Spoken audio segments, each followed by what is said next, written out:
नमस्ते दोस्तों, study with पीके के इस एजुकेशन प्लेटफॉर्म पर आप सभी का स्वागत है।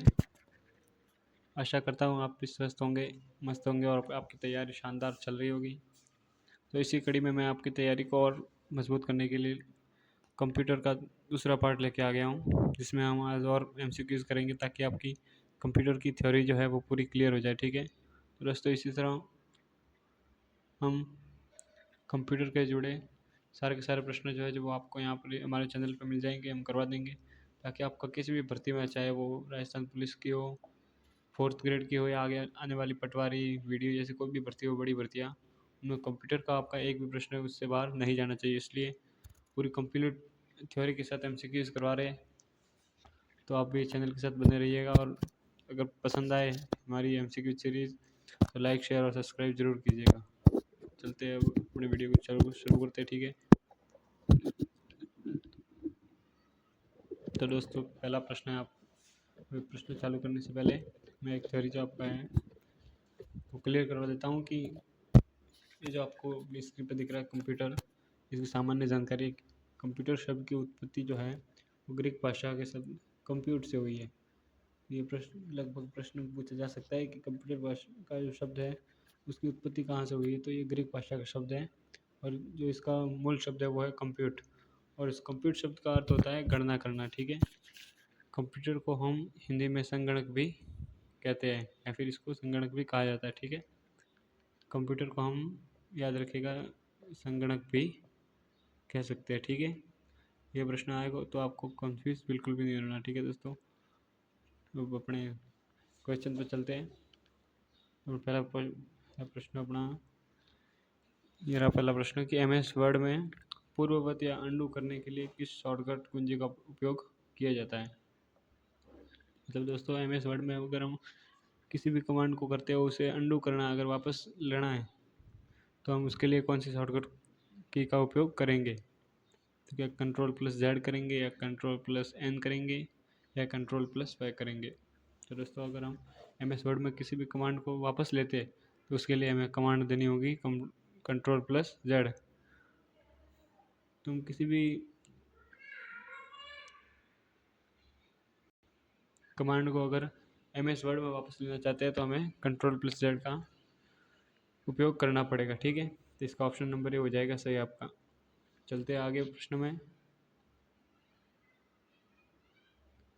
दूसरा प्रश्न है आपका, पैराग्राफ में के प्रारंभ में दीर्घ अक्षर या कैपिटल लेटर बनाने के लिए एमएस वर्ड में हम किसका उपयोग करेंगे।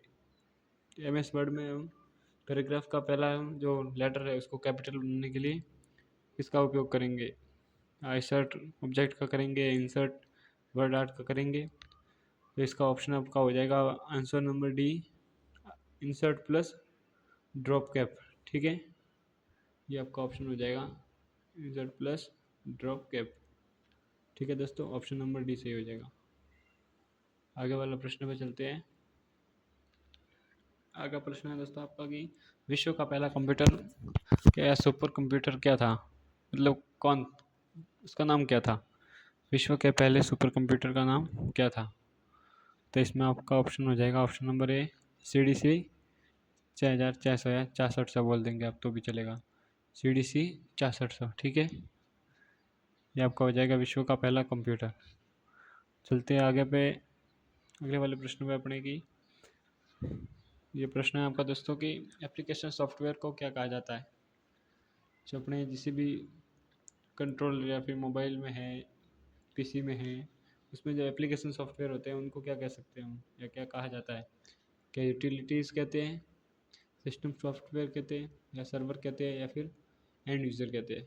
तो दोस्तों एप्लीकेशन सॉफ्टवेयर को हम एंड यूज़र कहते हैं। क्या कहते हैं, एंड यूज़र। ठीक है, यहाँ पर भी ऑप्शन ए आ जाए आपका सही हो जाएगा। चलते हैं अगले वाले प्रश्न पे। दूसरा प्रश्न है आपका अगला कि बेसिक एप्लीकेशन का उपयोग किस क्षेत्र में किया जाता है। बेसिक एप्लीकेशन जो होते हैं उनका उपयोग हम कहाँ पर करते हैं। क्या व्यापार में करते हैं, शिक्षा में करते हैं, चिकित्सा में करते हैं, या उपरोक्त सभी में। तो दोस्तों ध्यान रखना आपको कि इसका ऑप्शन नंबर डी हो जाएगा, उपरोक्त सभी में। हम जो बेसिक एप्लीकेशन होते हैं उनका उपयोग शिक्षा में भी करते हैं, व्यापार में भी करते हैं, चिकित्सा में भी करते हैं। तो इसका ऑप्शन नंबर डी सही हो जाएगा सभी में। ठीक है, चलते हैं अगले प्रश्न पे। सुपर कंप्यूटर का उपयोग क्या है? अगला प्रश्न है कि सुपर कंप्यूटर का उपयोग क्या है।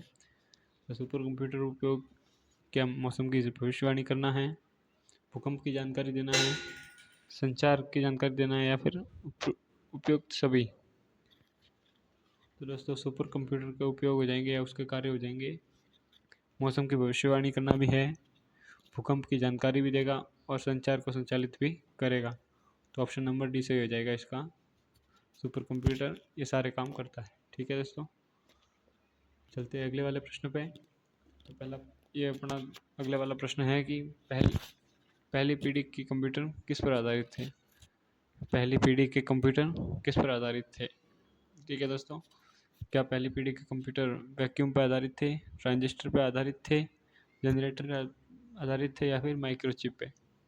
दोस्तों पहली पीढ़ी के कंप्यूटर जो थे वो वैक्यूम पर आधारित थे। किस पर आधारित थे? वैक्यूम पर। ठीक है, ऑप्शन ए हो जाएगा। बाकी ट्रांजिस्टर पे सेकंड पीढ़ी के थे, सेकंड जनरेशन लिख रहा हूँ मैं यहाँ पे। ठीक है, जनरेटर पे कोई नहीं था। माइक्रोचिप ये जो भी अपनी 5th जनरेशन चल रही है और 6th, इसमें माइक्रोचिप का उपयोग किया जाता है। ठीक है दोस्तों, ध्यान रखेंगे आपका इसका। चलते हैं अगले वाले प्रश्नों पे। ये प्रश्न क्या कह रहा है कि database program, word processor, web browser और स्प्रेडशीट आदि किस सॉफ्टवेयर की श्रेणी में आते हैं? मतलब ये जो है सारे सॉफ्टवेयर हैं उनको क्या बोल सकते हैं हम?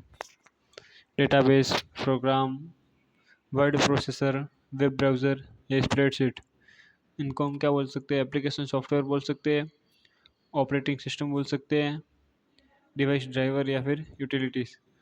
तो बताइए दोस्तों हम क्या बोल सकते हैं इनको? जल्दी से जल्दी बताइए दोस्तों, कमेंट करिए आप। तो इसका ऑप्शन हो जाएगा ये सब जो सॉफ्टवेयर है वो आते हैं एप्लीकेशन सॉफ्टवेयर के अंदर। ठीक है, एप्लीकेशन सॉफ्टवेयर, ध्यान रखिएगा। चलते हैं अगले वाले प्रश्न पे। ये प्रश्न दोस्तों आप सभी को आना भी चाहिए कि कंप्यूटर के जनक कौन है?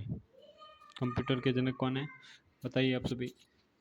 कंप्यूटर के जनक क्या चार्ल्स डार्विन है, न्यूमेरी है, एडविन है, या फिर चार्ल्स बेबेज है? तो आपका ऑप्शन क्या होगा दोस्तों? बिल्कुल सही, तो कंप्यूटर के जनक अपने हो जाएंगे चार्ल्स बेबेज। ठीक है दोस्तों, ऑप्शन नंबर ए। चलते हैं अगले वाले प्रश्न पे। नासा द्वारा अंतरिक्ष यान को लॉन्च करने, उन्हें नियंत्रित करने तथा अंतरिक्ष में खोज करने के लिए कौन से कंप्यूटर का उपयोग किया जाता है?